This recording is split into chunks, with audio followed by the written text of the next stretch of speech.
안녕하세요. 주 당신입니다. 오늘 아마 영상이 두 개 올라갈 것 같아요. 제가 위스키 하나 마신 게 있어서. 근데 위스키는 사실 제 주종이 아니라서 좀 설명이 빈약할 수 있는데 그냥 너그럽게 이해해 줬으면 좋겠고, 제가 글렌피딕 12년산을 굉장히 좋아해요. 위스키 중에 12년 이상부터 친구가 더 맛있다라고는 하더라고요. 어쨌거나 각서를 하고, 그거는 이제 따로 영상이 있으니까 다른 쪽에서 보고, 오늘은 지금 노트북 있죠. 그 다음에 와인잔도 없고, 왜냐면 제 친구들과 해서 와인을 마셨어요. 그리고 비싼 와인 10만원이 넘는 그 샤토 딸보를 친구들이랑 마셨습니다. 병은 제가 그 친구 집에 갔다가 이 병은 내가 좀 리뷰하고 싶어서 다시 가져가겠다라고 해서 다시 갖고 온 상황이고, 여기 지금 노트북이 있는 이유가 뭐냐면, 제가 어제 이렇게 리뷰를 남기기 위해서 친구들과 이제 평을 하면서 기록을 남겼거든요. 그래서 그걸 좀 적어 놨어요. 그래서 제가 기존에 하는 거는 실질적으로 마시면서 색도 보여주고 했는데, 제가 지금 다 마셔버렸기 때문에 전반적인 그때 느꼈던 평을 이제 남겨드리겠습니다. 일단은 제가 디캔더를 친구 집에 가져가서 디캔딩을 반 정도는 따라서 한 20분 정도 디캔딩을 했고, 그리고 첫 잔은 디캔딩 없이 마셔봤고요. 색은 디캔딩 전이나 디캔딩 후나 거의 비슷해요. 그리고 굉장히 좋은 와인이라고 느껴졌고, 색으로 좋은 와인이라고 느낀 건 아니고요. 전반적으로 색은 좀 루비색, 진한 루비색을 띄었고, 겉에 테두리는 기억을 좀 돌려보면은 붉은 계열보다도 약간 보랏빛을 띄었던 것 같아요. 그리고 포드 종류 같은 경우는 까베네 쇼비뇽, 까베네 프랑, 그다음에 멜럿, 파티 버더츠. 이건 잘 모르겠어요. 파티 벌로라는 건 잘 모르겠는데, 아마 저쪽 외독 지방에 있는 포드 종류 중에 하나인 것 같아요. 까베네 프랑도 제가 예전에 봤던 다른 쪽 리뷰에는 써져 있는데, 비비노에서는 까베네 쇼뱅이랑 멜롯, 파티 벌더츠만 써있네요. 그러니까 좀 연도에 따라서 조금씩 다른 것 같아요. 그 다음 프랑스, 보르도, 외독의 세인트 줄리엔 지역의 와인이고요. 그랑크리 4등급의 보르도 와인입니다. 그 다음에 비비노의 소개에서 보면은 여기 이렇게 써 있어요. Top 1% of wine in the world. 그 다음에 Top 3% of wine from Saint Julian. 그러니까 전 세계에서 거의 1% 안에 드는 와인이고, 굉장히 유명한 와인인 거죠, 세계적으로. 그리고 그 해당 지역에도 3% 안에 드는 와인이라고 하니까 굉장히 맛있고 유명한 와인이라고 보시면 됩니다. 그리고 여기에서 지금 있는 이제 와인에 대한 평을 보면은 이제 볼드함 한 4단계, 타닌 4단계, 드라이함 거의 한 4.5, 그 다음에 산도는 4 이상 이렇게 평가가 되어 있는데요. 제 입맛에는 한 산도는 한 3 정도 됐던 것 같아요. 그러니까 엄청 시다 이 느낌은 없었고, 드라이함은 한 3.5, 타닌은 저한테는 한 3에서 3.5 정도 된 것 같아요.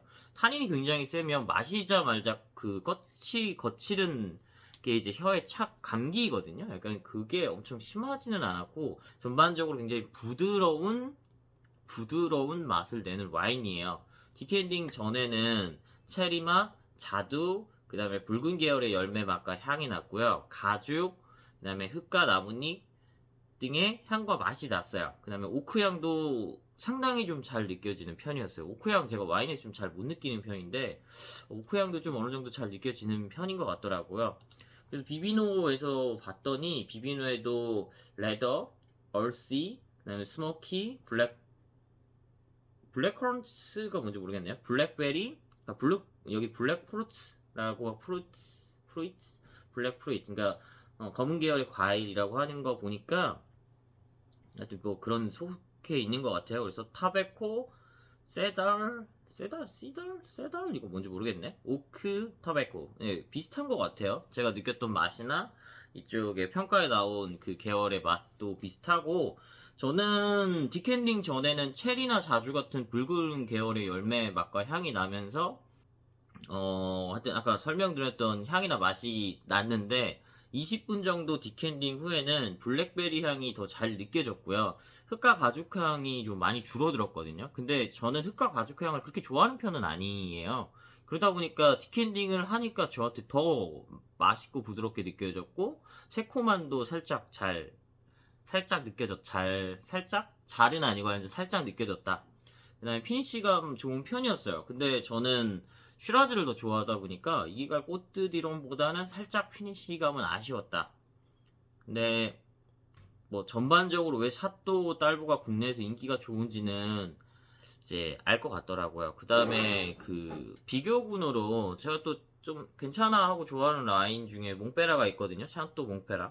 참고로 지금 코스트코에서 2만원에 팝니다.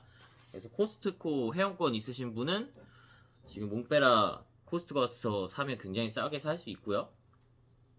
그 다음에 딸보를 마시고 온데 몽페라를 마시니 굉장히 물 같은 느낌이 나더라고요. 이제 몽페라는 멜롯이 100%고요. 보통. 근데 여기도 멜롯이 들어가 있거든요. 샤토 딸보에도. 그래서 조금 비교군으로 가져와 봤는데 굉장히 약하고 굉장히 맛이 없게 느껴지더라고요. 그래서 와인을 마실 때 확실히 좀 내가 맛을 느낄 자신이 없다, 아니면 이게 진짜 맛있는 와인인지 모르겠다 라고 하면 좀 비슷한, 그래도 어느 정도 비슷한 계열의 와인을 놓고 같이 마셔보면 확 차이가 나요. 확 차이가 나고, 딸보를 마시고 몽페라를 마시면 굉장히 물 같다는 걸 느꼈고, 몽페라도 사실은 굉장히 맛있는 와인이에요. 이게 디자인도 굉장히 좋고 맛도 사실 좋거든요.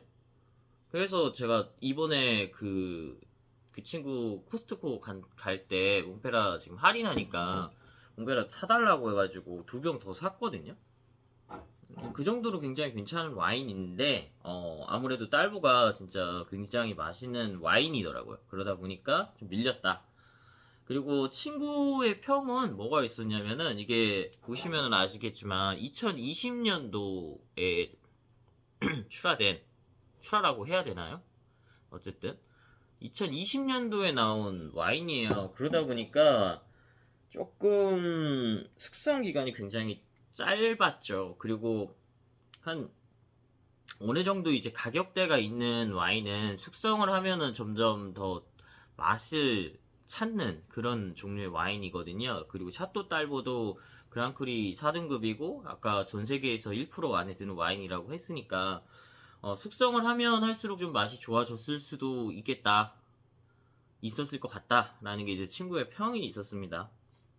네, 오늘은 여기까지 샤또 딸보에 대해서 이제 평을 했고, 근데 가격대가 10만원이 넘잖아요. 그래서 제가 과연 요런 이제 리뷰를 시작한 게, 비싼 와인을 먹으면 진짜 정말 맛있고 몇 배 막 이렇게, 예를 들자면은 얘는 2만원대고 지금 싸게 사서 이기갈 꽃드디로도 싸게 사면 2만원에 살 수 있어요.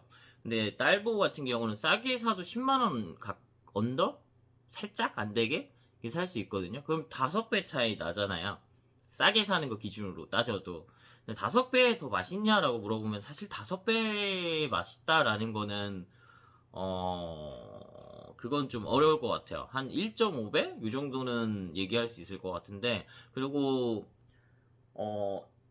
샤또 딸보 말고 이기갈 꽃드드론 같은 경우 또 다른 계열의 포도를 쓰잖아요. 그러니까 맛이나 향이 또 달라서 꼭 샤또 딸보가 더 좋다라는 이거를 저는 함부로 얘기하거나 평은 못할 것 같고, 나중에 한번 쉬라즈 계열의 좀 가격대가 있는 와인을 한번 마셔보고 이기갈 꽃드디론이랑 한번 비교해 봤으면 좋을 것 같다라는 생각을 했습니다. 여기까지 주 당신이었고, 오늘은 샤또 딸보에 대해서 리뷰를 했습니다. 감사합니다.